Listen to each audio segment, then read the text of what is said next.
Hello students, welcome to radio journalism class. In the unit 1 understanding radio, we will be learning the following sub-themes: understanding the medium, invention and development, strengths and weakness of the medium, audio technology, principles of sound, quality of sound, mechanism of human speech and hearing, microphones, directional response and polar diagrams of microphones, types of cables and connectors and their uses, sound recording and editing, and room acoustics. Let us move to the first sub-theme, understanding the medium. Radio was invented by Guglielmo Marconi in 1897 as a part of wireless telegraph technology. We all know that Marconi is the father of radio. He invented radio, but the invention was supported by many more scientists and technologists who served as a tool for the invention of wireless transmission and radio. Marconi, as a 24-year-old young man, he began first commercial radio service. He was inspired by the biography of Heinrich Hertz, who had written and experimented with early forms of wireless transmission. So Marconi decided to duplicate Heinrich Hertz's experiments in his home. So with this experiment, he successfully sent transmissions from one side of his home to the other side. So he found that this technology is something and innovative. So he approached Italian government for supporting his invention. When the government was not interested in his ideas, Marconi moved to England and he decided to take a patent for his device.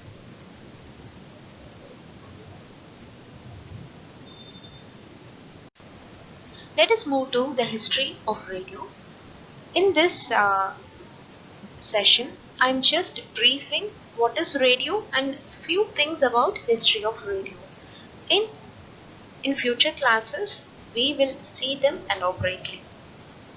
So, Heinrich Hertz, a German physicist, invented or found or produced electromagnetic waves in his laboratory, and he measured their length and the velocity in 1886. Those electromagnetic waves were initially called as Hertzian waves and later they were called as radio waves. And after his invention, various scientists experimented and Marconi found a complete setup to transfer sound signals from one place to another place. After that, commercial radio broadcasting began in 1900. Amateur radio, also known as ham radio, was invented in 1902. The first use of radio technology was in commercial and cargo ships, so it helps them to communicate with the nearby ships or vessels or to the shore. We all know about the Titanic ship disaster. During the disaster, hundreds of people were rescued by the signals sent through radio waves from the ship. Radio was initially used in military for communication purpose. In 1899, the United States Army established a wireless communication setup in Fire Island, New York, and 2 years later, the US Navy adopted a wireless system. But until then, the Navy and other military were using visual signaling and homing pigeons for communication. So, invention of radio gave a big step forward in military communication where signaling and communication is very much vital. And during the First World War, radio transmissions were often less reliable than using wired telephones or telegraph. But radio became an essential part in military communication after that. Naval ships, submarine, air forces also use radio waves for communication still then. After military and other communication purpose, radio entered into public usage as a public broadcasting and a tool for communication for the masses. H.V. Carlton, born from Wisconsin, United States of America, was one of the first journalists to read news or discuss an issue in radio. He did a news show in 1921 at New York City radio station, which was a major hit. So people who used to read newspapers to know any issue or a news or happening in and around the world, they just sat near the radio and listened to someone, that is the journalist or the program producer or the announcer reading a news for them. In 1926, radio news broadcasting began to spread wide as the newspapers were not available for a short period because they had a newspaper association strike.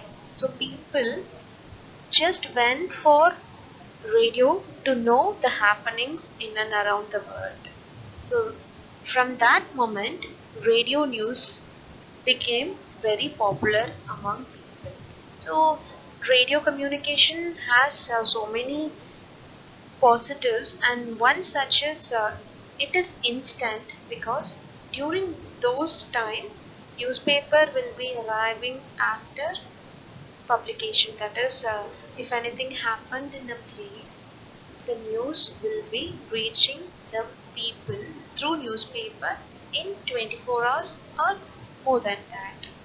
But in radio news, they experienced or they heard the happening quite shorter than the newspaper publication time. So this was a time shift or faster communication in those periods.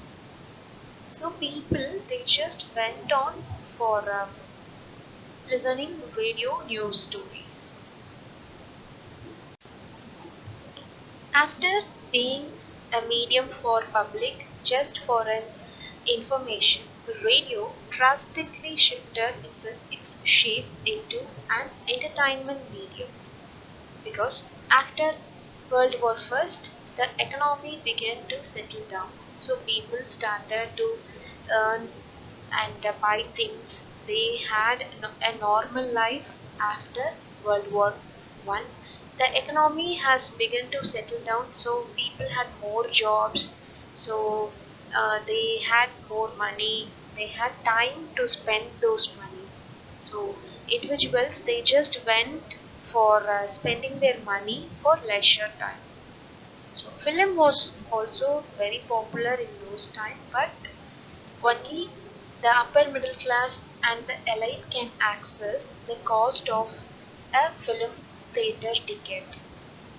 So consumption of goods and buying capacity also increased in those times, and a variety of products were produced. Especially radio was produced in a bulk manner after World War One. The equipments and the import and export thing it boomed up, and it helped in manufacturing radios in a cost friendly manner. So radio came into the commercial market with a comparatively cheap price than previous of World War One. So entertainment programs were introduced in late 1920s just to attract the people. So people will be spending more time in with radio. So the radio stations can earn their revenue through advertisements. So there were very popular radio programs also. We'll be seeing those in the future slides, future sessions.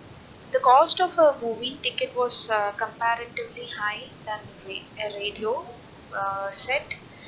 So most of the middle class and the lower middle class, they just went for listening to radio programs.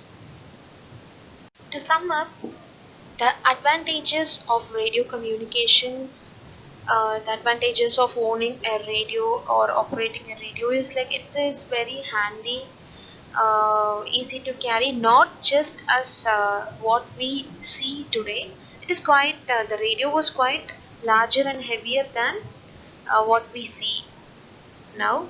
It was cost affordable when compared to other entertainment or infotainment medium in those days, and it was easily accessible.